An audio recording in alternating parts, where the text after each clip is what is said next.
Our first two videos covered our trip from Stewart to Texas. Took us 15 days, and not bad considering we were brand new boat owners. While the water in Texas is good for fishing, it's not the best if you like to swim and snorkel. Pick up all the debris from the Tennessee River and the Mississippi River, and it just makes the water visibility really limited. So we bought a house in Florida, and about 18 months later, we had our dock finished. That's right, 18 months to build a dock. Turns out there's quite a few regulations that you have to meet, and things take a little bit longer than you expected with lead times. But it was done. We had a plan. We'll return to Florida, go over to the Bahamas, and if that doesn't work, we'll cut that short. We'll go to Dry Tortuga, Key West, and head north. And then some things happened, and this is the actual route that we ended up taking. First, there was weather. And then we had some maintenance things that we needed to get done. And then turbocharger went out.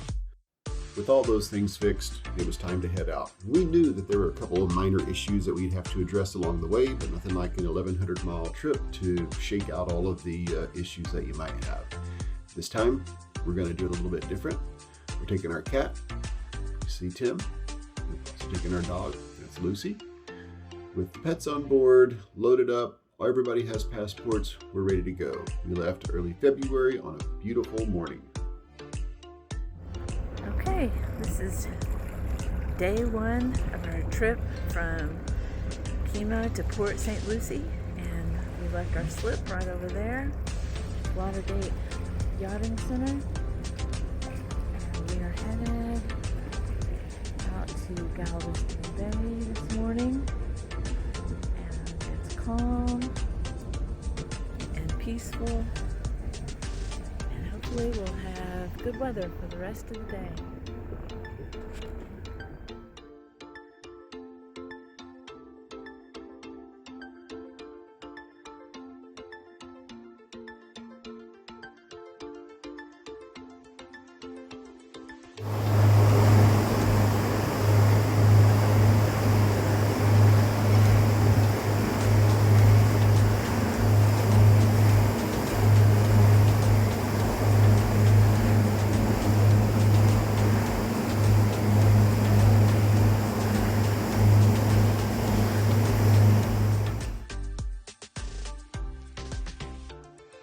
As the sun set on our first day, we pulled in to a little island just past Port Arthur called Shell Island.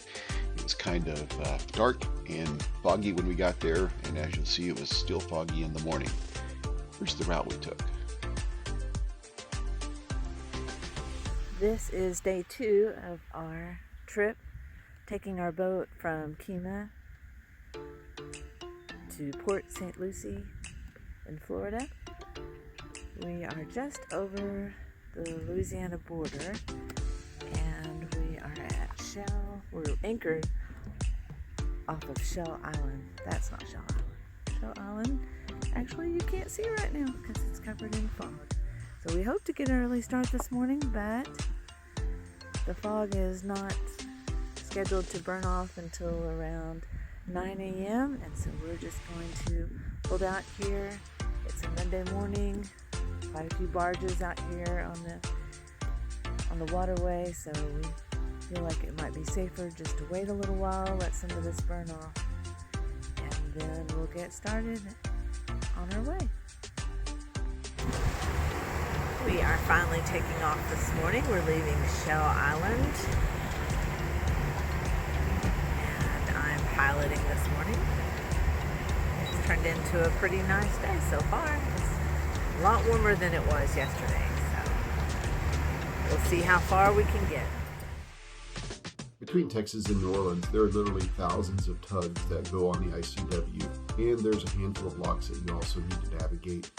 Between the fog, the tugs, and the locks, we made roughly half of our distance goals during this time.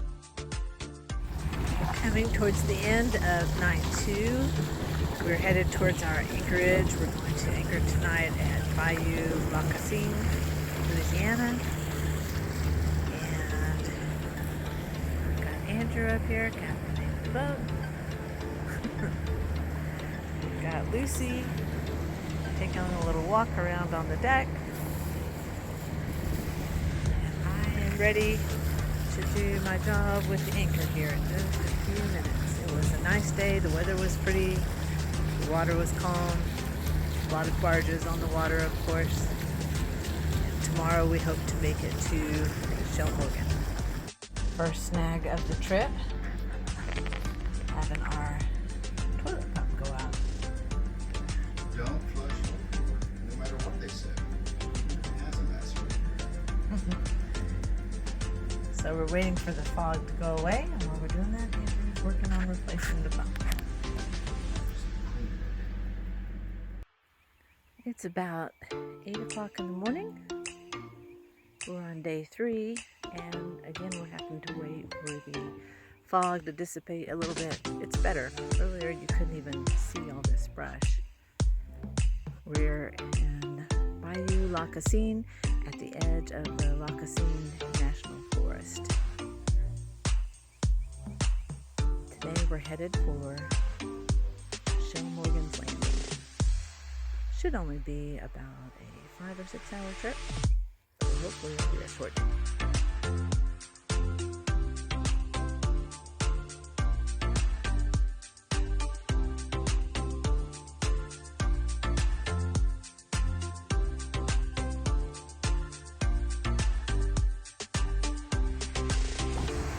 Okay, we've finally taken off. It's just shy of 10 a.m.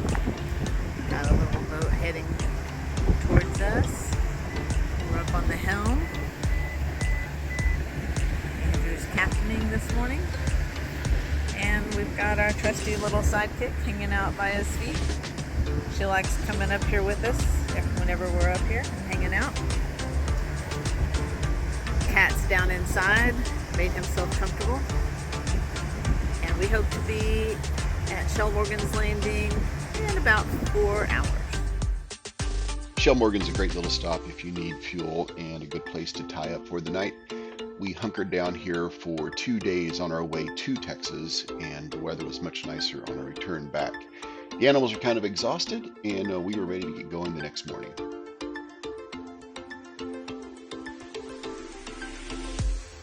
We're on day 4 of our trip back to Florida. And we're just about sunrise. We're here at Shell Morgan Landing. A great night. It's kind of nice to be docked in a secure location. Taking Lucy for her morning walk. She appreciated having some grass and land instead of her little carpet of grass on the boat. This morning we are headed to the Morgan City pleasure boat dock. It should take us about 7 or 8 hours. We have some fog advisories, although it looks really clear right now. But we're going to probably take off in about an hour, and we'll see how it goes.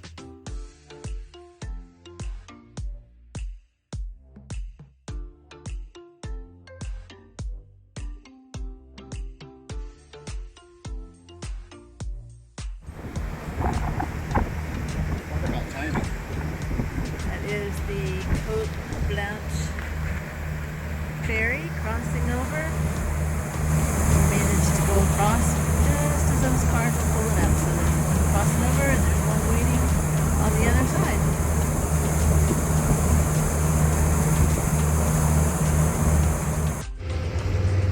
We're coming into Morgan City.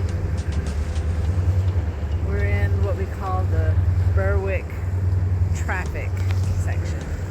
So when you get to mile marker 99, which is a ways back there, it's marked by a flag pole. They'll have you check in and just tell them that you're a recreational vehicle and what your destination is. And then in our case, he had us check in again when we got to these high-rise wires right here. They just kind of keep a firm grasp on what commercial vehicles are here and where they're going. And recreational vehicles aren't really required to check in, but it's preferred. So we're headed over here to where you see these bridges, and we're going to spend the night at the Morgan City pleasure boat docks. This is our first time to these docks, so we're looking forward to checking it out. It's supposed to have some restaurants and other amenities nearby, so we're looking forward to maybe a night out. This became Tim's view when we weren't at anchor. He couldn't be trusted to not run off the boat. Around Morgan City, there's some great sites that you can take in, some really good restaurants that you can go to. Just be aware of the train bridge. It does get quite noisy as trains go across.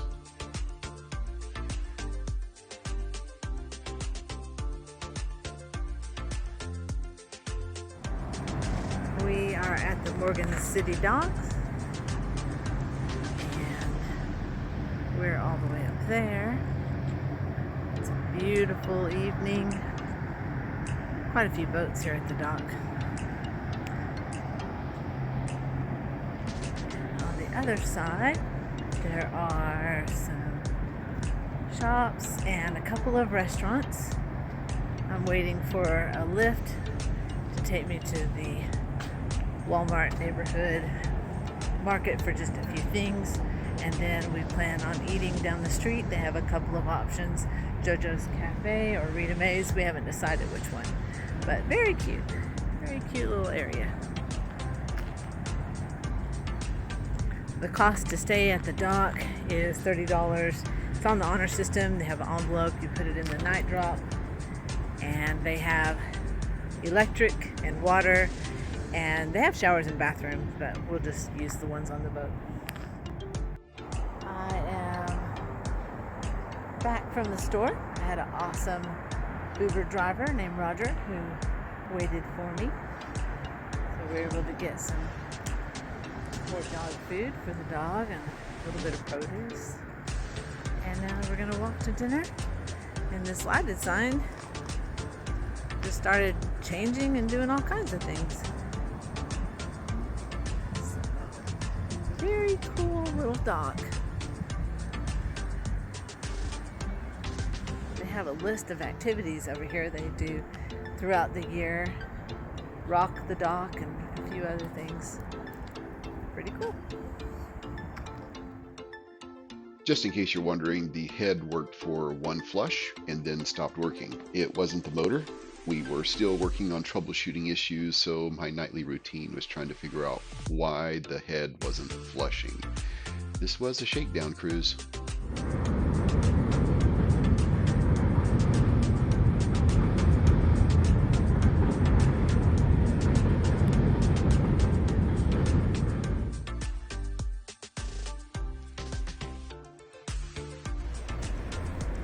We're leaving the Morgan City docks. It's a pretty nice place to stay.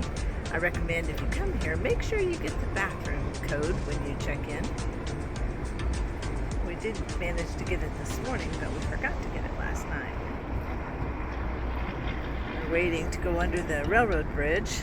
Traffic called and asked us to wait for a tug that's coming through. I slept through it, but Andrew said that the train is loud at night. Sound like a jet taking off. We had to wait until the fog dispersed. I should have got a video of that. It was very foggy this morning. And it's now, what time is it? 9:30. 9:30. Yeah, we had dense fog until 9, and then we were doing cleanup and maintenance grab maintenance. And here is the tug we're waiting on. See it? Yeah, it should. Yeah. We're headed toward Bayou Buff Lock. We called ahead and they said they are wide open. We can just drive straight through. So that was perfect.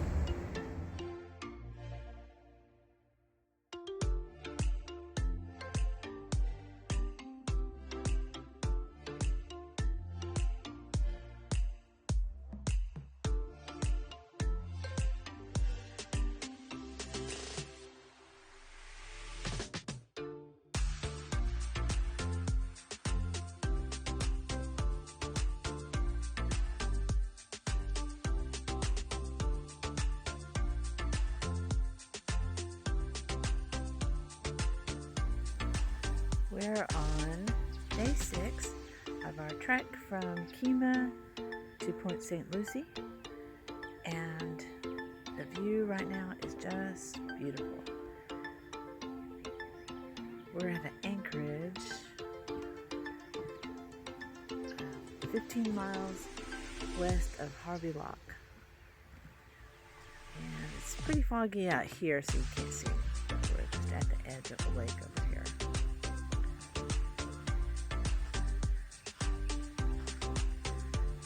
We headed back to the coastal or intracoastal, which is right here behind us. We'll be heading out as it gets just a little bit lighter. We want to make sure we're under a fog advisory. It looks okay this way.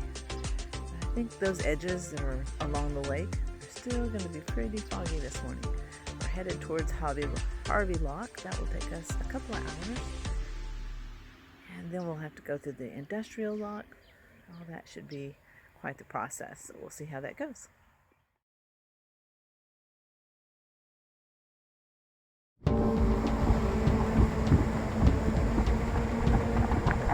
These are the floodgates they put in after Hurricane Katrina.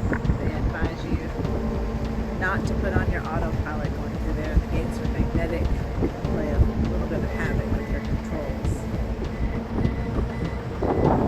Still pretty foggy this morning.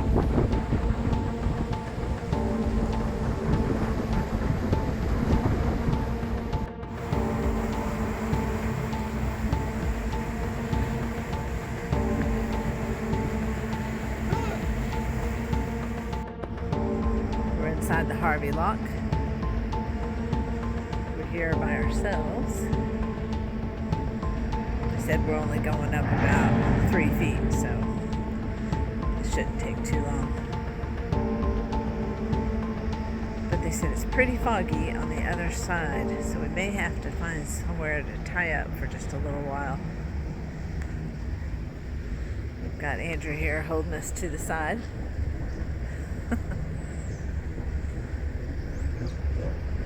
Okay.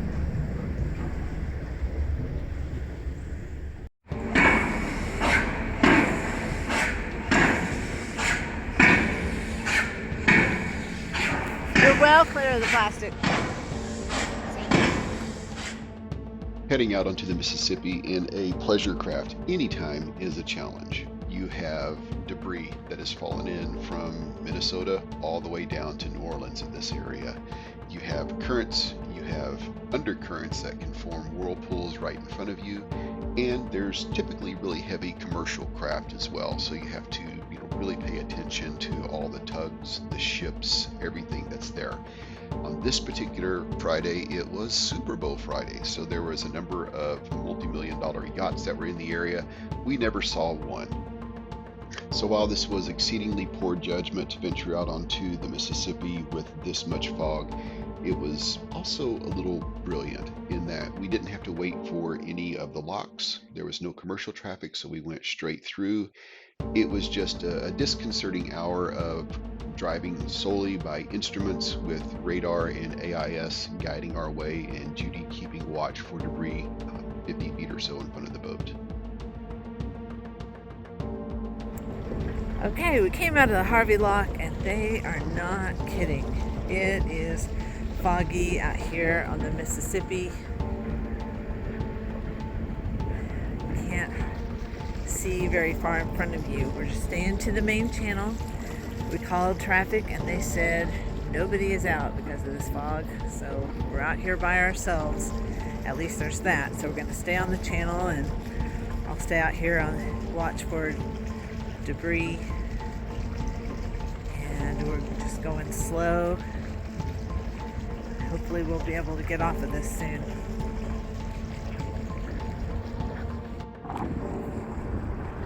A little more of our progression down the Mississippi before we make our turn off to towards the industrial lock.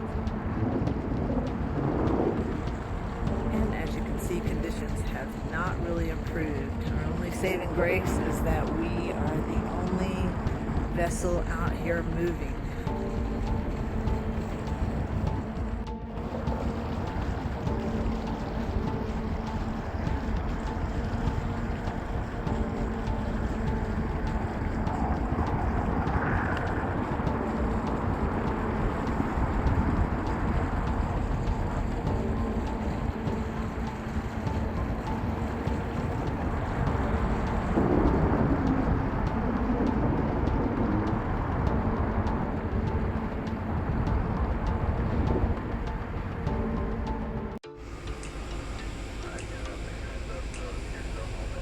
This is the industrial lock, waiting for the bridge to go up and for clearance.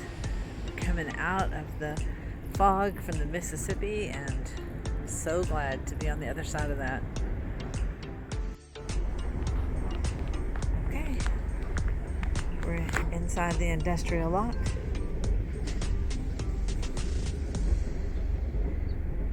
And we're going to be going up, I think about 3 feet.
Fog had dissipated for a little while, but now we watched it just roll in right on top of us. We're only about 10 minutes away from the marina, but visibility has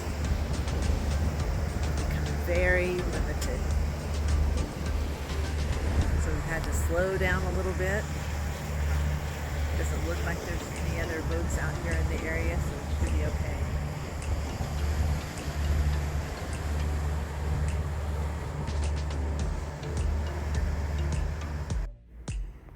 We are safely in for the night at the Gulfport Municipal Marina. There is our boat, Bahamas, and Andrew and Lucy going for a walk. Just saw a dolphin swimming down the canal here. This looks to be a really nice marina. I'm looking forward to seeing it tomorrow in the daytime. The restrooms are down here. Big building down there, and there is supposedly a beach over here across the street, so hopefully we'll be able to see that tomorrow too.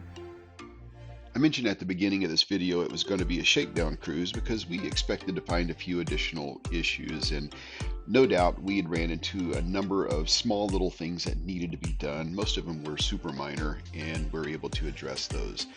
Two things that did start to be a problem was, one, the head. I mentioned that earlier. It still wasn't working properly.